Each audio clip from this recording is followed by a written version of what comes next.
यानंतर आपण थेट मस्साजोगमध्ये जाणार आहोत। खासदार बजरंग सोनावणे हे मस्साजोगच्या ग्रामस्थांच्या भेटीसाठी पोहोचलेले आहेत। हा विषय जो आहे तो जवळपास 3 महिन्यापासून चालतोय। 3 महिने जर एक कुटुंब असेल, एक गाव असेल, आमचा सर्व जिल्हा असेल की न्याय मागतो, या न्यायासाठी मायबाप सरकारने फास्ट ट्रॅकवर सगळ्या गोष्टी करणं अपेक्षित आहे। हे करत असताना काही गोष्टींचा जी कुटुंब म्हणून कुटुंबाची जी मागणी त्याला प्रायोरिटी दिली पाहिजे। ठीक आहे, आम्ही काय मागणी करतो लोकप्रतिनिधी म्हणून, याच्यापेक्षा कुटुंबाची मागणी जी त्याला प्राधान्य देऊन शासनानं त्या गोष्टी बघणं गरजेचं आहे। तर कुटुंबाने केलेल्या मागण्या सुद्धा जवळपास 5-6 मागण्या आहेत। पहिली एक मागणी त्यांची आहे की उजमल निकम साहेबाची नेमणूक करावी या प्रकरणात। मला वाटतं ती आज झालेली आहे, त्याच्यामुळे त्याच्यावर सरकारचं आम्ही अभिनंदनही करू। त्या प्रकरणात यांच्या मागणीप्रमाणे त्यांनी आज मंजुरी दिली आणि त्यांची नियुक्ती झाली। आता राहिला विषय, दुसरे जी विषय आहेत की ह्याच्यात त्यांची नियुक्ती जरी केली असली तर हे प्रकरण घडलं का आणि घडवण्यासाठी जबाबदार कोण कोण? कारण ह्या प्रकरण घडताना जबाबदार जे लोक आहेत त्या लोकांना शासन झालं पाहिजे, त्यांना शिक्षा झाली पाहिजे। ही सर्वात महत्त्वाची कुटुंबाची आमची सर्वांची मागणी आहे। मी पण एक कुटुंबातलाच प्रमुख जरी नसलो तरी कुटुंबातला एक सदस्य म्हणून माझी पण तीच मागणी असली पाहिजे की विषय असा आहे की या पोलीस स्टेशनला असणारे जे PSI असतील, PI असतील, यांनी वेळेत ह्याची नोंद घेतली नाही। कारण तसं तर विचार केला तर 28 मेला जी घटना घडली, 29 मेला त्याची एक खंडणीचा गुन्हा झाला। त्या दिवशी जर अलर्ट मोडवर येऊन पोलीस यंत्रणेनं जर सगळ्या गोष्टी हँडल केल्या असत्या तर ही पुढची घटना घडल्या नसत्या। तर ठीक आहे, त्या दिवशी घटना घडली कारण त्याच्यात बी एक आरोपीचं नाव आलं आणि इतर एक कोण आहे त्याचा पत्ता आणखी पोलिसला नाही। मग ही आज तुमच्या सर्वांच्या वाहिनीच्या माध्यमातून SP साहेबालाही सांगणार आहे, आम्ही रायटिंगमध्ये सुद्धा देणार आहे की इतर एक जो आरोपी टाकला तो कोण आहे तो पण हुडका पाहिला। म्हणजे एक मुद्दा जी 28 मेला घडलेली घटना 29ला त्याचा FIR झाला आहे, त्या 29 मेच्या घटनेमध्ये एक कुणीतरी रमेश घुले नावाचा काहीतरी व्यक्ती आहे, त्याचं पुढं काय झालं, त्याच्यावर पुढं ती केस कुठं चालली, इतर एक अशा नावाचा एक FIR झाला होता खंडणीचाच। तर त्या इतर कोणही तो का अटक नाही, इतर कोणही पोलिसला आणखी का कळला नाही। आता त्या घटनेला जवळजवळ 6, 7, 8 महिने 10 झाले त्या पण घटनेला। पहिला 28 मेची 29 मेची जी घटना आहे तर तो एक आरोपी कोण आहे तो पकडला पाहिजे। पहिली मागणी कुटुंबाची, त्याच्याप्रमाणे आमची पण त्याला सपोर्टेड आहे, ती आहे पहिली मागणी। त्याच्यानंतर त्यांचं दुसरं म्हणणं आहे की जी घटना ही घडली 29 नोव्हेंबरला ज्या दिवशी खंडणी मागितली गेली, ज्यांना मारहाण केली की ज्याने जी खंडणीची सुरुवात झाली, त्याच्यानंतर खंडणीचा गुन्हा आवाडा कंपनीनं सुद्धा द्यायला लेट केला का पोलिसने घेतला नाही, ह्याची चौकशी करा। कारण 29 तारखेचा गुन्हा जर 11 तारखेला नोंद होतो, 11 डिसेंबरला, ते मी अमित शहा यांची भेट घेतल्याच्या नंतर, मग त्याच्या अगोदर 29 तारखेपासून का दाखल झाला, तोच दाखल त्या दिवशी झाला असता, त्याची चौकशी आता SP केली पाहिजे। कारण SP कडे त्याचा विषय आहे, आताचे जे SP त्यांच्याकडे तो विषय येतो, त्याच्यामुळे त्यांनी त्या प्रकरणाची चौकशी केली पाहिजे। SP साहेबाकडे जे दोन्ही विषय आहेत, मी अगोदर बोललेला 29 मेचा पण आणि आताच्या आहे 29 नोव्हेंबरचा पण, दोन्ही विषय SP साहेबाकडे येतात आजच्या परिस्थितीत। तर याची चौकशी SP साहेबांनी केली पाहिजे, ही ह्यांची गावकऱ्यांची कुटुंबाची आमची सर्वांची मागणी। त्याच्यानंतरचा दुसरा विषय आहे की 6 तारखेला ही घटना घडली। 6 तारखेला घटना घडल्याच्या नंतर तिथं जी आमचा इथला जो कर्मचारी ज्याला मारलं तिथं संतोष अण्णा गेला आणि गेल्याच्या नंतर त्याच्यावर पण हात उचलला गेला। तिथं गेला म्हणजे त्याच्या एरियात येऊन जर कोणी बाहेरचे लोक दादागिरी करत असतील, गुंडगिरी करत असतील आणि त्याच्या एका गावातल्या एका कार्यकर्ता म्हणण्यापेक्षा गावातला तो नागरिक आहे ना, तो तिथं सर्व्हिसला असला तरी पण त्याच्या कार्यक्षेत्रात तो सर्व्हिसला आहे आणि त्याला जर जाऊन कोणी मारहाण करीत असेल तर त्याच्यावर काय झालं, त्याला फोन आल्यानंतर त्याचं जायचं काम आहे, तो गेल्याच्या नंतर त्याला बी मारलं गेलं। त्याच्यानंतर मग समजा आता मी इथं आलो, मला कोणी मारलं तर माझ्यासोबतचं कोणीतरी कोणाला मारणारच, गावात येऊन दादागिरी कसं करतो, काय करतो, त्यामुळे थोडंफार काही झाला विषय तो। त्याच्यानंतर बी त्याला जातीवाची शिवाय, कारण जवळचीच असल्यामुळं सगळं माहीत आहे कोण कुठल्या कास्टचा कोण कुठला, त्याला जातीवाची शिवाय दिल्या, काय काय केलं, एवढं काय बरंच काय घाण बोललं। तर त्याची जर रीतसर फिर्याद द्यायला गेले होते अट्रॅसिटीची, ती फिर्याद जर 6 तारखेलाच घेतली असती ते सर्व आरोपी अटक झाले असते त्याच दिवशी जर ही अटक झाली असते तर ही पुढच्या घटना घडलीच नसती ना। ह्या 6 तारखेचा राग मनात धरूनच ही 9 तारखेची घटना घडली ना। मग 6 तारखेला ही घटना घडल्याच्या नंतर सगळे आता झालं सोडावसोडी म्हणून सगळे जिकडे तिकडे गेले। हा पण परत पुन्हा मला वाटतं 7 आणि 8ला लातूरला गेला की आता लातूरला घर मुलगी असल्यामुळे सगळे तिथं असल्यामुळे तो गेला।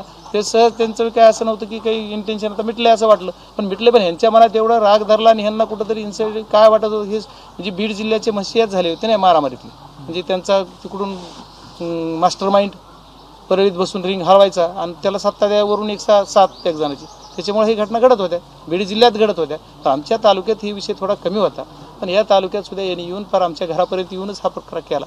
ती बोलू त्याच्यानंतर त्यांनी 6 तारखेची ही घटना घडली, त्या दिवशी त्याचे दोषी कोण आहे, ज्यांनी ती फिर्याद नोंदवून घेतली नाही तो दोषी, त्याच्यामुळे त्याच्यावर कारवाई करा ही एक मागणी. म्हणजे त्या दिवशी आणि त्याच्यानंतर ही जी घटना 28 मे 29 पासून जेवढे नावं सांगितले पोलिसांची यायची त्याचे CDR का तपासले नाहीत पोलिसने आतापर्यंत? पोलिसला CDR सापडत नाहीत का? अरे माझा फोन टॅप करत होते ना इलेक्शनमध्ये, सगळ्या मीडियाला माहीत आहे. मग आता ह्यांना कसं हे आता एखाद्या निवडणुकीमध्ये एखादा उमेदवार जर असेल तर त्याचे फोन टॅप केले जातात लोकसभेसारख्या निवडणुकीत. मग आता ही एवढं सेन्सिटिव्ह विषय आहे, त्याचा CDR काढता येत नाहीत. त्याच्यामुळे ती मागणी की ती CDR सुद्धा त्यांचे काढून जे इथं कोण पाटील असतील महाजन असतील जे कोणी होते त्यांच्या सर्वांचे ज्यांनी हे प्रकरण 6 तारखेला नोंद करून घेतलं नाही, त्याच्यामुळे त्यांच्यावर कारवाई झाली पाहिजे. मी तर पहिल्या क्षणापासून पहिल्या बाईटला बोललोय दिल्लीमधून की तो पाटील नावाचा जो PSI आहे त्याला तुम्ही सह आरोपी करा, पण आणखी केलं नाही. म्हणजे पोलिसला वाचवायचं काम करता येते आणि मग आमची चौकशी करणार, काही चौकशी करणार. सह आरोपी करा, नसेल तर तो दोषी नसेल तर सुटल, पुन्हा त्याला बहाल करा. सगळं सह आरोपी केलं, फक्त त्याला काहीतरी आपलं तातूर निलंबन केलं, ह्याला तर परत आणखी केजलाच पाठवलं. मग असा जर जनतेत रोष असेल, एखाद्या कोणाचा आपण लोकप्रतिनिधीचा राजीनामा मागते, कुणी काही जण बरेच काय करते, ह्याचं काय, ह्या सुद्धा अधिकाऱ्यावर कारवाई झाली पाहिजे ना. ही कुटुंबाची मागणी, गावकऱ्यांची मागणी, त्याच्याप्रमाणे आमचाही त्याला सपोर्ट आहे आणि त्याच्याप्रमाणे झालं पाहिजे. आणि या सगळ्या घटना, ह्या 2-3 घटना, त्याच्यानंतर परत आणखी त्यांची पुढची मागण्या संपू देत नाही. त्याच्यामध्ये त्यांची पुढची पण मागणी अशी होती की वकील नेमत, ते आता त्या पद्धतीने त्यांची वकील नेमणूक झालेली आहे, सदरील प्रकरण हे फास्ट ट्रॅकवर चालवा असं म्हणणं आहे. तर ते म्हणतो सरकारनं ते करावं, आम्ही फास्ट ट्रॅकसाठी शिफारस करू. मध्ये HP साहेब असतात, कलेक्टरने या दोघांची शिफारस केली, तर ते आम्ही तिथं पण लोकप्रतिनिधी या नात्यानं CM साहेबाला पण विनंती करू, गृह खाते त्यांच्याकडे असल्यामुळे ते आपण फास्ट ट्रॅकवर चालवते. पण याच्यामध्ये आणखी मेन मुद्दा असा आहे की जो वाशीला जी घटना घडली, वाशी पोलीस स्टेशनच्या हद्दीमध्ये इथून आरोपी नीट वाशीलाच कसे गेले, सर्वात महत्त्वाचा संशय गोष्टी कुठल्या गोष्टीचा येतात बघा. ही घटना ज्यांचं किडनॅपिंग झालं सकाळी 9ला 3 वाजून काही मिनिटाला समजा 6ला डेड बॉडी सापडते, पोलिसला सापडते डायरेक्ट त्याच स्पॉटला. म्हणजे एवढे लोक गाव तपासायला फिरतंय, हुडकत आहे त्याला की कुठं सापडतोय का हा, तिथं कुठंच बॉडी सापडणार, तर माणूस सापडणार. आणि पोलिसलाच कशी सापडली, तो PSI पोलिसच तिथं PI तो पाटील नावाचा तोच कसा घटनास्थळाला आला, म्हणजे त्याला डायरेक्ट माहीत झालं. म्हणजे आणि शेवटच्या 3 वाजल्यापासून 6 वाजेपर्यंत ह्याचे जवळजवळ धनंजयने मला वाटतं 30-40 कॉल केलेले की 10 मिनिटात तुम्हाला आता येतोय तुमच्या घरी या. मग तसंच ती तिकडे आईला बोलल, ती घराला सगळ्यांना बोलल. म्हणजे किती, म्हणजे तुम्ही पार त्याचा मर्डर होईपर्यंत आणि लाईव्ह बघत होते असं कळतंय. मग जर कुणी लाईव्ह बघत होते काय कसं मारायला, किती वाईट पद्धतीनं मारलं. म्हणजे अंगावर शहारे येते किंवा प्रत्येक वेळेस लोकांना मनाला पीळ पडायसारखा हा विषय घडतोय. तर या प्रकरणामध्ये आपण सुद्धा सगळ्यांनी बघा, तुम्ही सर्व मीडियाने सुद्धा लावून धरले, लोकप्रतिनिधी सगळ्या लावून धरले, कुटुंब आहे, गाव आहे, सगळ्यांनी केलं. तरी पण माझं मायबा शासनाला म्हणणं आहे की ती जी वाशीचा जो PI आहे त्याच्या तिथून पळालेली, मी TV तुमच्याच वाहिनीवर बघितलं की हे झालं, मग तो कसा पळत आहे, कसा गेला आहे, काय केला आहे. मग ही वाहिन्याला त्याची कॅसेट मिळती आणि पोलिसला मिळत नाही. पोलीस सांगत आहेत की नाही आमच्या समोरून असे गेले नाहीत काय, तुम्ही पोलीस माग आहेत आणि तुमच्यासमोर, म्हणजे याचा अर्थ यांना पळून जायला मदत केली. तिथून पुढं सुद्धा किती जणांनी मदत केली, ठीक आहे, पोलिसनी तर तिथं केली, तिथून पुढं कोणी एक डॉक्टर फॅमिलीनं मदत केली, मग सगळं मीडियाला होतं. काय केलं, त्याला एक नोटीस दिली. बघा, एक आपल्या बीड जिल्ह्यातला धारूरचा एक प्रकार आहे, जिम्मेदारीने सांगतो की एक काहीतरी मागं झालं, 307 झाली. 307 केलेल्या मुलाला एका दुसऱ्या मुलाला, आता नावं नाही मला सांगता यायचे, गायकवाड नावाचं काहीतरी ऐकून त्यांनी नेऊन सोडलं दुसरीकडे. तर तो आता 7 महिने झाला मध्ये आहे. मग हा तर आमचा 302चा म्हणजे काय, जे आता 303 काय 103 वगैरे नवीन माणूस राहील, हे जे हा एवढे मारेकरीत, या मारेकऱ्याला 2-2 महिने लांब पळून जायला पैसे दिले जातात, गाडी दिले तर बाहेरून सपोर्ट केला जातो. आणि अशा मात्र फक्त नोटीसवर सोडणार तुम्ही. जे लोक की त्यांनी आता यांची मागणी दुसरी काय होती की आणखी ह्याच्यामध्ये पोलीस स्टेशनमध्ये असेल, जेलमध्ये असेल, VIP ट्रीटमेंट मिळते. आता काल पण बघितलं किंवा तुम्ही सर्वांनी आम्ही बघितलं की कुठलं तरी एक आम्हाला कसला आजार आहे म्हणायचं की एक माणूस सोबत द्या. आता सर्व जनरल सगळ्या कैद्याला देणार तुम्ही, म्हणजे आमचा माणूस मारताय आणि तुम्ही सरळ हे करताय. ही सुद्धा म्हणजे कुटुंबाची मागणी की ह्या सर्व लोकांना, ज्या लोकांनी 6 तारखेला घटना घडताना मध्ये जी होते, बाहेर जी काही उभी होते, बाहेर असणारी ही कंपनी आणखी ज्यांनी काही ती रगी पुरविल्या, ज्यांनी गाड्या पुरविल्या, ज्यांनी पैसे पुरविले, असेही सगळे लोक आहेत. तर या लोकांना सुद्धा त्याच्यात सहआरोपी केलं पाहिजे. तुम्ही सहआरोपीकरण जर नसेल तर तुम्ही काढा ना. समजा त्याचा नाही दिसला, तुम्हाला तुमच्या तपासामध्ये ही दिसला नाही, तर तो काढायचा अधिकार आहे ना. असे किती प्रकरण आहेत की जी परत पुन्हा सुटलेत. तर तुम्ही आज आमचं म्हणणं आहे की ह्यांनी केलंय आणि ह्यांचा याला सपोर्ट आहे की ते सिद्ध झालंय ना. तुमच्या वाहिनीनेच दाखवलंय की हे जे लोक आहेत, हे लोक रगी घेताना तिथं जाताना दिसलेत का नाही. मग त्यांना कसं आरोपी करत नाहीत. गाडीत CIDला काय पिक्चरची स्टोरी त्या गाडी मालकाने सांगितली. इथंही येतो, तिकडे येतो, कुणी आलं तरी बघायला राहतो, सगळ्या कॅमेऱ्यात येतो. जे आम्ही आलो त्यावेळेस स्वतः पवारसाहेब आले, त्यावेळेस स्वतः दुसरे पवारसाहेब आले, त्यावेळेस स्वतः. आणखी म्हणजे इथं काय चाललंय याच्यावर वाच ठेवायला माणूस ठेवले का आमच्यावर. म्हणजे आमच्या लोकांना भीती त्याचीच वाटते ना, की याच्यामुळेच घाबरलेले किंवा भयभीत कुटुंब आहे. आणि आपली हे पण कसं होतं की मुलगी पण त्या दिवशी बोलताना कसं तिच्या किती विचाराची ही केली पाहिजे, कौतुक केलं पाहिजे. तिने बोलताना सुद्धा सांगते की आज हे तुम्ही 7 पकडले 8 पकडले, ह्याचा मास्टर माइंड पकडला पाहिजे. खरं आहे ना. मग हे त्या लेकराला कळतंय, तुम्हाला मला पोलिसला सरकारला कळत नाही. मग हा सुद्धा प्रकार आहे. त्याच्यामुळे या 5-7 मागण्यावर आमच्या मागण्या आहेत की आम्ही एक त्याला लेखी रायटिंगमध्ये SP ने आता मागितले. मी आता SP बोललो, त्यांना रायटिंगमध्ये आम्ही कुटुंबाच्या वतीनं धनंजयच्या वतीनं असं देणार आहोत. आणि त्याच्यावर त्याचे पॉईंट टू पॉईंट त्यांच्याकडून त्याची चौकशी करणार आहे, त्यांच्याकडून लिहून घेणार आहे. त्यांचे झाल्याच्या नंतर आम्ही पुढचा विचार बघू. त्यांना एक 2-2:30 वाजताचा टाईम देतोय आता आम्ही. 2-2:30 वाजेपर्यंत येतील परत. मी पण 2-2:30 वाजेपर्यंत परत येणार आहे जाऊन. ते आल्याच्या नंतर 2 ते 2:30चा टाईम देऊन त्यांना बोलवतो. 2:30 वाजताचा टाईम देऊन तोपर्यंत हे पण निवेदन तयार करतील. आणि त्याच्यानंतर आम्ही पुढे निर्णय काय घ्यायचा ते सगळ्यांची चर्चा करून बघूया. ही लेखी जी आहे ती नवीन तक्रारच म्हणायची का? हो, तक्रार म्हणायचं म्हणजे हे बघा, आज आम्ही जे सगळं मागतोय, जे बोलतोय त्याच्याप्रमाणे कारवाई केली पाहिजे. पण SPचं असं म्हणणं की लिखी द्या, तर आम्ही लिखी देऊ. लिखी द्यायला तर काय, मी मला माझ्या पत्रावर म्हणलं तरी देतो.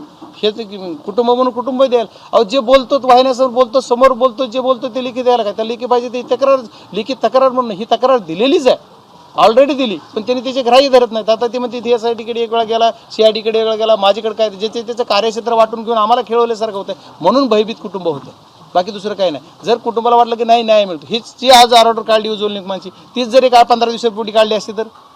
पण बाप्पा तोच प्रश्न आहे की सुरुवातीला रस्ता रोको करावा लागतो 2 दिवस, त्याच्यानंतर पहिला गुन्हा दाखल होतो, त्यानंतर अगदी पाण्याच्या टाकीवर चढून म्हणजे स्वतः देशमुख कुटुंबियातले सदस्य आंदोलन करतात, जलसमाधी आंदोलन गावकरी करतात. आणि प्रत्येक वेळी ज्या ज्यावेळी आंदोलन होतं त्यानंतर काहीतरी पुढची प्रक्रिया होते. या संदर्भात सुद्धा हेच घडत आहे की स्वतः देशमुख कुटुंबियांना अन्नत्याग आंदोलन करावं लागतं आणि नंतर सरकारकडनं सरकारी वकिलाची नियुक्ती होते. आमचं तेच म्हणणं आहे ना की आम्ही ज्या मागण्या मागतो आम्ही कुठली ॲड केली का मागणी. ही जी सिक्वेन्स तुम्हाला मी सांगितली, ही सिक्वेन्स पहिल्या दिवसापासून कुटुंब म्हणतंय, गाव म्हणतंय, आम्ही सगळे म्हणतोय.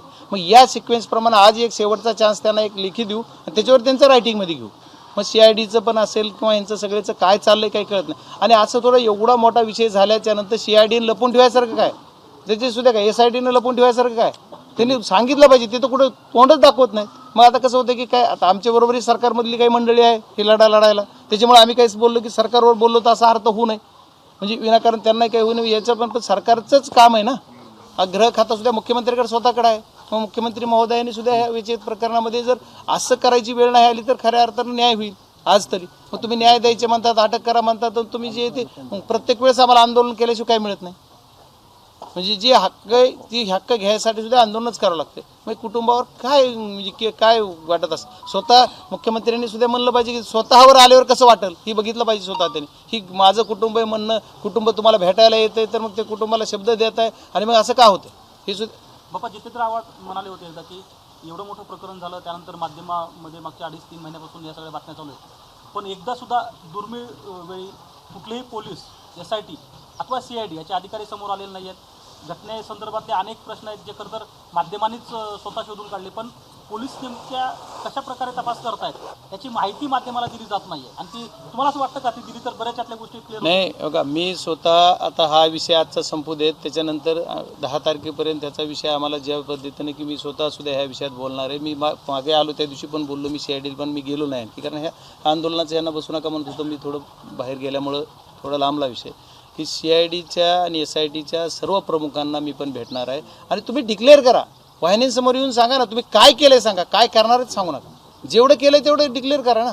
जी तुमचा तपासाचा भाग तुम्हाला गोपनीय ठेवायचा तो नका सांगू, पण जे काय केलं आता ह्या मागण्या जेवढ्या आहेत आमच्या, ह्या मागण्या SID CIDला पण यांनी दिल्या जाऊन स्वतः 10 चक्रा मारल्यात. SID ऑफिसमध्ये सुद्धा तर याला दबाव दिला जातोय. मग असं कसं होईल.